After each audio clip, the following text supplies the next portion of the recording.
Raj K ಕೃಷ್ಣನ ಜೊತೆ ನಮ್ಮ ವಂಶಿ ಡೇಟ್ ಫಿಕ್ಸ್ ಆಗಿದೆ. ಕೃಷ್ಣ ವಂಶಿ ಮಾರ್ಚ್ 2ರಿಂದ ರಾತ್ರಿ 9:30ಕ್ಕೆ ನಿಮ್ಮ ಉದಯ ಟಿವಿಯಲ್ಲಿ. Good father. ಸರಿ ಹೇಳಿ, ನಿಮ್ಗೆ ಯಾವ ಮಗು ಬೇಕು? ಗಂಡ್ ಮಗುನ ಹೆಣ್ಮಗುನ? ನನಗೆ ನಿಂತರದೆ ಮುದ್ದಾಗಿರೋ ಕ್ಯೂಟ್ ಆಗಿರೋ ಹೆಣ್ಮಗು ಬೇಕು ಕಣೆ. ನನಗೂ ಅದೇ ಆಸೆ ರೀ. ನಿಮ್ಮನ್ನ ಕಾಡ್ಸಕ್ಕೆ, ನನ್ ಜೊತೆ ಸೇರಿ ನಿಮ್ ಜೊತೆ ಜಗಳ ಆಡಕ್ಕೆ ಒಂದ್ ಪುಟ್ಟ ಕವಿತೆ ಮನೆಗ್ ಬರ್ಲಿ.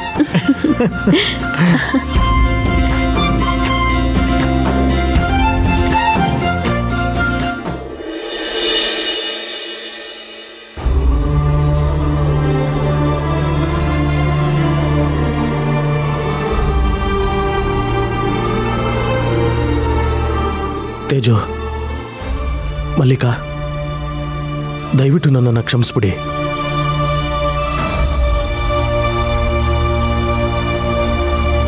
ನಿಮ್ಮಿಬ್ಬರ ಜೀವನದಲ್ಲಿ ನಾನು ಮಾಡಿರೋ ಅನ್ಯಾಯಕ್ಕೆ ಕ್ಷಮೆ ಇಲ್ಲ ಅಂತ ನನಗೆ ಗೊತ್ತು. ಆದರೂ ಕೈ ಮುಗಿದು ಬೇಡ್ಕೋತಾ ಇದ್ದೀನಿ, ನನ್ನ ಕ್ಷಮಿಸ್ಬಿಡಿ.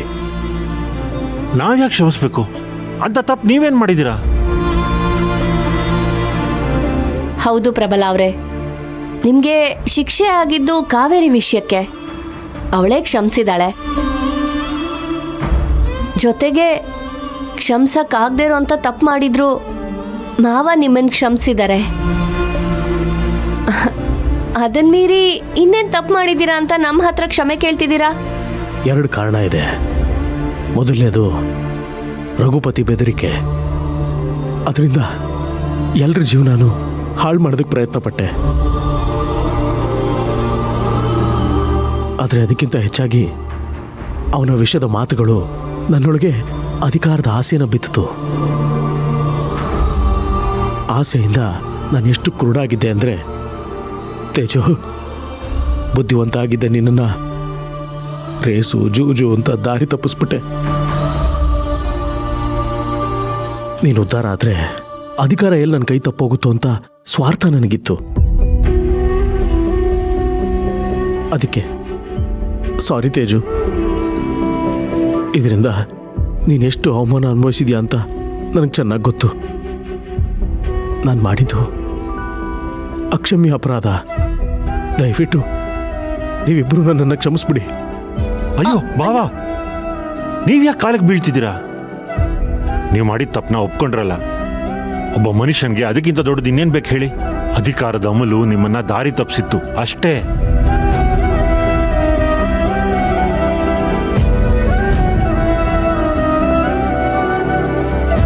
ನೋಡಿ ಪ್ರಬಲ ಅವರೇ, ಒಂದು ಹೆಣ್ಣಿಗೆ ಗಂಡನೇ ಪ್ರಪಂಚ. ಆ ಪ್ರಪಂಚನ ಯಾರಾದರೂ ಅಲ್ಲಾಡ್ಸೋದಕ್ಕೆ ಬಂದರೆ ಹೆಂಡತಿ ಆದವಳಿಗೆ ಸಹಜವಾಗಿ ಕೋಪ ಬರುತ್ತೆ. ನಿಮ್ಮ ಮೇಲೆ ನನಗೂ ಅದೇ ಥರ ಕೋಪ ಇತ್ತು ಅಷ್ಟೇ. ಆದರೆ ಪಶ್ಚಾತ್ತಾಪಕ್ಕಿಂತ ಒಂದು ದೊಡ್ಡ ಶಿಕ್ಷೆ ಇಲ್ಲ ಅಂತ ಹೇಳ್ತಾರೆ.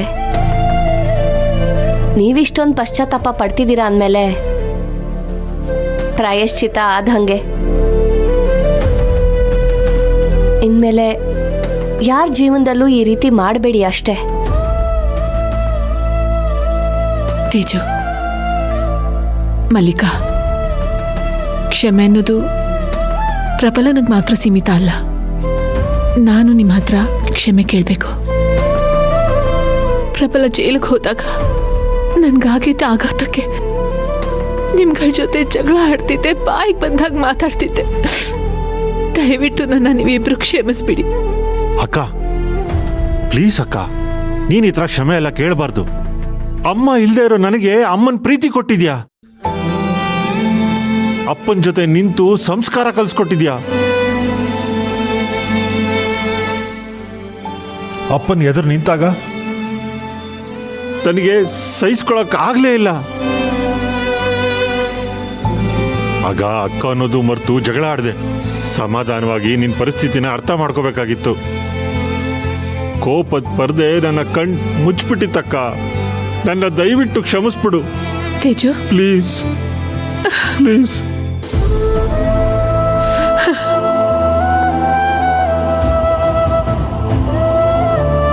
ಇಲ್ಲ ತೇಜು, ಇಲ್ಲ.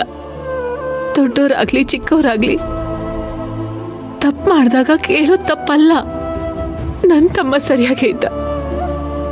ನಾನೇ ದಾರಿ ತಪ್ಪಿದ್ದೆ. ಮಲ್ಲಿಕಾ, ನೀನು ನನ್ನನ್ನು ಅದ್ಗೆ ಇಲ್ಲಿ ಯಾರು ಯಾರನ್ನೂ ಕ್ಷಮೆ ಕೇಳೋ ಅಗತ್ಯ ಇಲ್ಲ. ಕ್ಷಮೆಗಿಂತ ಮುಖ್ಯ ಸಂಬಂಧಗಳು. ಇವತ್ತು ನಾವೆಲ್ಲ ಒಂದಾಗಿದ್ದೀವಿ, ಅದೇ ಮುಖ್ಯ. ಅದಕ್ಕೆ ಕಾರಣ ನಮ್ಮ ಮಾವ. ಅವ್ರು ನಮ್ಮನ್ನ ಕ್ಷಮಿಸಿದ್ದಾರೆ ಅಂದ್ರೆ ಎಲ್ರಿಗೂ ಎಲ್ರಿಂದ ಕ್ಷಮೆ ಸಿಕ್ಕ ಹಾಗೆ. ಮಾವ, ಈ ಸಂಬಂಧಗಳಿಗಿಂತ ಆಸ್ತಿ, ಅಧಿಕಾರ ಯಾವುದು ಮುಖ್ಯ ಅಲ್ಲ. ಅದಿವತ್ತು ನಮ್ಗೆ ಅರ್ಥ ಆಗಿದೆ. ಇವತ್ತು ಈ ಕುಟುಂಬ ಒಂದಾಗಿರೋದಕ್ಕೆ ನೀವೇ ಕಾರಣ. ನೀವಿಲ್ದೇ ಇದ್ದಿದ್ರೆ ಈ ಮನೆ ಯಾವತ್ತೋ ಆಸ್ತಿ ಅಧಿಕಾರಕ್ಕೋಸ್ಕರ ಚೂರಾಗೋಗ್ತಿತ್ತು. ನಾವೆಲ್ಲ ಇನ್ಮೇಲೆ ಈ ರೀತಿ ತಪ್ಪಾಗದೇ ಇರೋ ಹಾಗೆ ನೋಡ್ಕೋತೀವಿ. ದಯವಿಟ್ಟು ನಮ್ಮೆಲ್ಲರನ್ನು ಕ್ಷಮಿಸ್ಬಿಡಿ. ಹೌದಪ್ಪ, ಮಲ್ಲಿಕಾ ಹೇಳ್ತಾ ಇರೋದು 100% ಸತ್ಯ. ನೀವೆಲ್ಲರೂ ಕ್ಷಮೆ ಕೇಳಿ ನಿಮ್ಮ ಮನಸ್ಸಿನ ಭಾರನ ಇಳಿಸ್ಕೊಂಡ್ರಿ.